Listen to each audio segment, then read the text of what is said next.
Hi everyone, this is Gagandeep Singh और आज हम एक नया लेक्चर स्टार्ट करेंगे चैप्टर कोल एंड पेट्रोलियम का। तो चैप्टर का नाम है बच्चों कोल एंड पेट्रोलियम।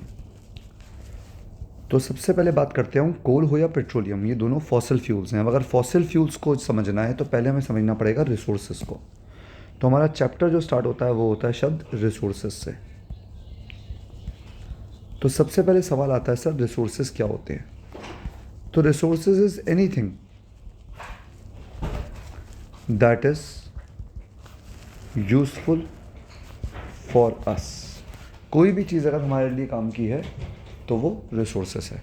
रिसोर्स है मतलब, अब रिसोर्स होने के लिए एक एग्जांपल देते हैं। जैसे एक कार हमारे काम आती है, रिसोर्स है। वुड हमारे काम आती है, रिसोर्स है। इनफैक्ट ह्यूमन बींग्स भी हमारे काम आते हैं। कोई हमें डॉक्टर की सर्विसेज दे रहा है, कोई लॉयर की सर्विसेज दे रहा है एंड सो ऑन, तो वो ह्यूमन रिसोर्स है। अब रिसोर्सेज को अगर हम क्लासीफाई करें,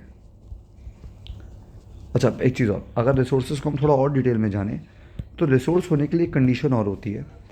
रिसोर्स जो होता है that should be economically profitable, technologically feasible और कल्चरली एक्सेप्टेबल। यानी कोई रिसोर्स तभी रिसोर्स है जब उसे निकालने में फ़ायदा हो। जैसे मान लीजिए आपको कहीं पे कोल निकालने में 100 रुपये लगे और वो कोल बेच के सिर्फ 80 रुपये मिले, तो वो रिसोर्स कहाँ हुआ? फ़ायदा ही नहीं हुआ उससे। तो फ़ायदा होना ज़रूरी है। दूसरी चीज़, टेक्नोलॉजी उसे ऑब्टेन करने के लिए अवेलेबल होनी चाहिए।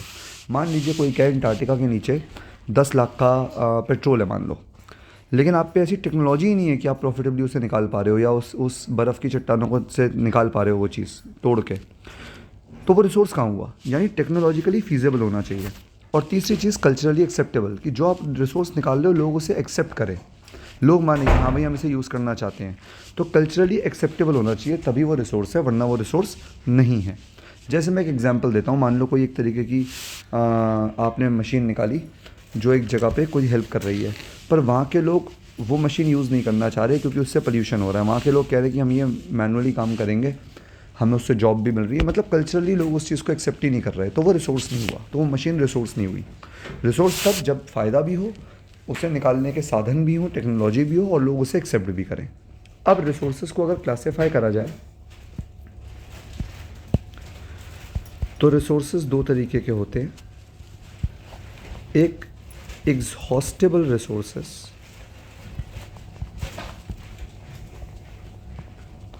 और दूसरा इनएग्जॉस्टेबल रिसोर्सेज।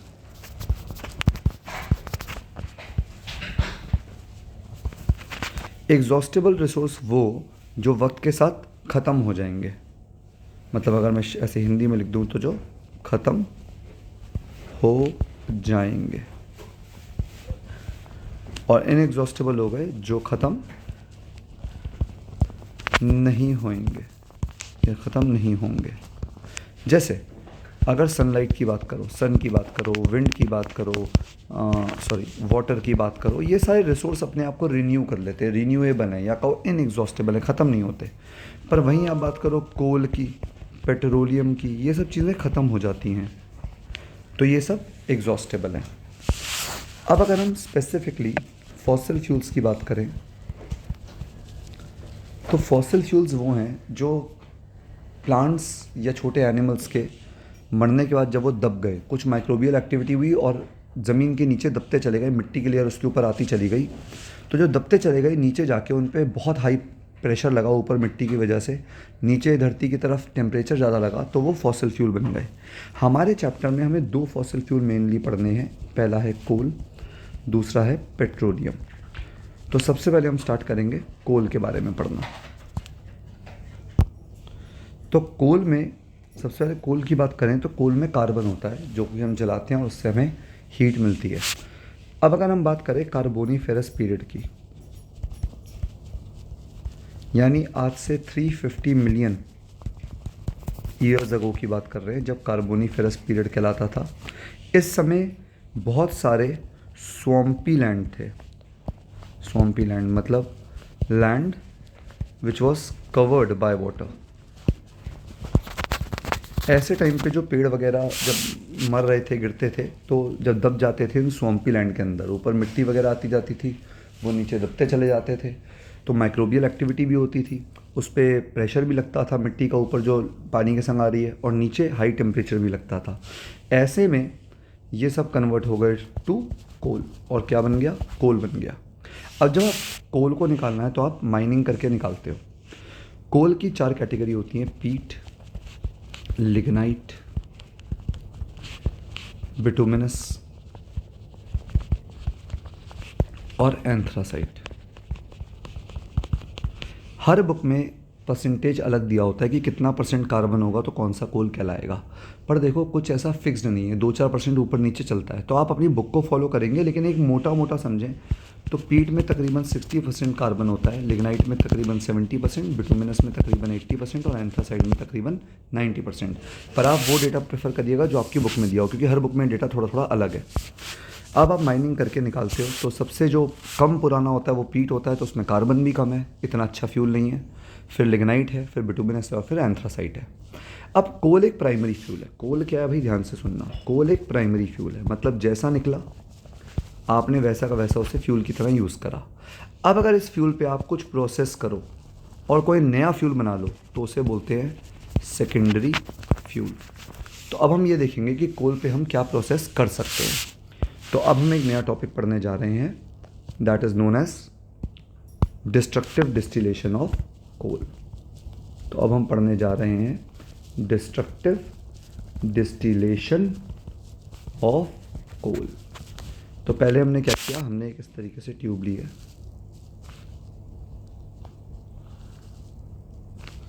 इसमें ज़्यादा एयर ना जाए इसलिए हमने कैसे कॉर्क लगा दिया इस पर।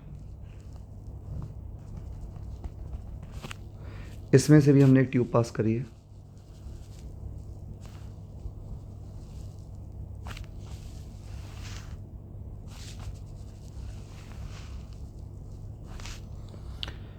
ये ट्यूब एक इस तरीके की टेस्ट ट्यूब में गई, फिर इसमें एक और ट्यूब गई है इस तरह, और वो ऐसे बाहर निकली है।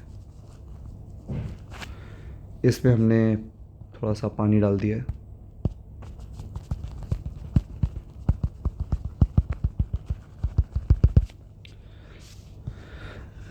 हमने इस टेस्ट ट्यूब के अंदर पाउडर्ड कोल रखा है, ठीक है। अभी हमने रखा है पाउडर्ड कोल, पाउडर्ड कोल,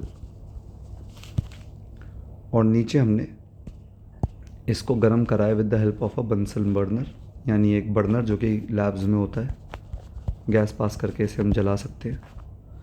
तो इससे इसको गर्म किया है। अब देखो होगा क्या, यहाँ पर आप क्या कर रहे हो, हीट कर रहे हो पाउडर्ड कोल को in limited supply of air. देखो भाई ऐसा है, ये जो आपका टेस्ट ट्यूब है इसमें ज़्यादा एयर तो है नहीं, कोई नया ऑक्सीजन तो आ नहीं रहा, तो जला नहीं रहे हो, बस आप लिमिटेड सप्लाई में हीट कर रहे हो। जब हीट करोगे तो जो वोलेटाइल इम्प्योरिटीज़ होंगी, सर वोलेटाइल इम्प्योरिटीज़ क्या होती हैं भैया? वो इम्प्योरिटीज़ जो गर्म करने में उड़ जाती हैं। तो यहाँ से जो वोलेटाइल इम्प्योरिटीज़ होंगी वो गर्म करने पे उड़ जाएंगी और इस टेस्ट ट्यूब के थ्रू पास होंगी आगे और आके सीधा अंदर जाएंगी। तो इस पाउडर्ड कोल में से इम्प्योरिटीज़ जो हैं वो हटती जा रही हैं, और जब इम्प्योरिटीज़ हट जाएंगी तो जो यहाँ बचेगा उसको हम बोलते हैं कोक। क्या बोलते हैं भाई? इसको हम बोलते हैं कोक। जब आप यहाँ से इम्प्योरिटी उड़ते हुए गई तो कुछ ठंडी होकर यहाँ पे इकट्ठी हो गई, जम गई, मतलब यहाँ पे पूरी डार्क लिक्विड टाइप बन गई, इसे बोलते हैं कोल तार। कुछ ऐसी है जो पानी में घुल गई, तो ये पानी कहलाता है अमोनिकल लिक्विड। और कुछ ऐसी हैं जो गैस ही बनी रही और यहाँ से इसमें गैस बन के निकल गई, तो वो यहाँ पे मिलती हैं गैस बन के, और वो कहलाती हैं कोल गैस। यानी डिस्ट्रक्टिव डिस्टिलेशन करने से एक आपको कोक मिला, यानी वो पाउडर्ड कोल जिसमें से इम्प्योरिटीज़ निकल गई हैं, एक आपको कोल तार मिला, एक आपको पानी में घुला हुआ अमोनियम लिक्विड मिला, और एक ये गैस के फॉर्म में कोल तार मिला। ठीक भाई, तो ये प्रोडक्ट्स मिले। अब देखो बात को समझो, ये जो कोक है ये क्या है? ये ऐसा कोल है जिसमें कि इम्प्योरिटीज़ हट गई हैं, मतलब बहुत बढ़िया कार्बन है, 95% के आसपास कार्बन इसमें होता है। ये अब फ्यूल तो बढ़िया है, पर इसको नॉर्मल जलाने के लिए यूज़ नहीं करेंगे बिकॉज ये बहुत महंगा बना है। इसको हम आयरन स्टील इंडस्ट्रीज़ में यूज़ करते हैं, जहाँ मेटल को एक्सट्रैक्ट करने के लिए ये काम आता है। अब मेटल को एक्सट्रैक्ट करने के लिए कैसे काम आता है वो मैं तुम्हें मेटल नॉन मेटल चैप्टर में पढ़ाऊँगा। दूसरी चीज़ जो तुम्हें ये कोल गैस मिली, ये डोमेस्टिक फ्यूल की तरह यूज़ होता है, जहाँ पे पुराने ज़माने में इसको जला के रोशनी करी जाती थी, जैसे पहले कैंडल जलती थी। आजकल ये इंडस्ट्री में ही यूज़ होता है क्योंकि अब हमारे यहाँ इलेक्ट्रिसिटी बढ़िया हो गई है। ये कोल तार है जो कि रोड्स में भी यूज़ होता है, उसके अलावा डाइज़ बनाने के लिए, ड्रग्स बनाने के लिए, पेंट्स बनाने के लिए यूज़ होता है। ये अमोनियम लिक्विड है, अमोनिकल लिक्विड है सॉरी, यानी लिक्विड जिसमें अमोनिया डिजॉल्व है, तो अमोनिया निकालते हैं, इसके भी कई सारे इंडस्ट्रियल यूजेस होते हैं। तो ये था आपका पूरा डिस्ट्रक्टिव डिस्टिलेशन ऑफ कोल। इसी के साथ आपका कोल टॉपिक तक ओवर होता है। अब हम इसके अगले लेक्चर में पेट्रोलियम टॉपिक कवर करेंगे। Thank you.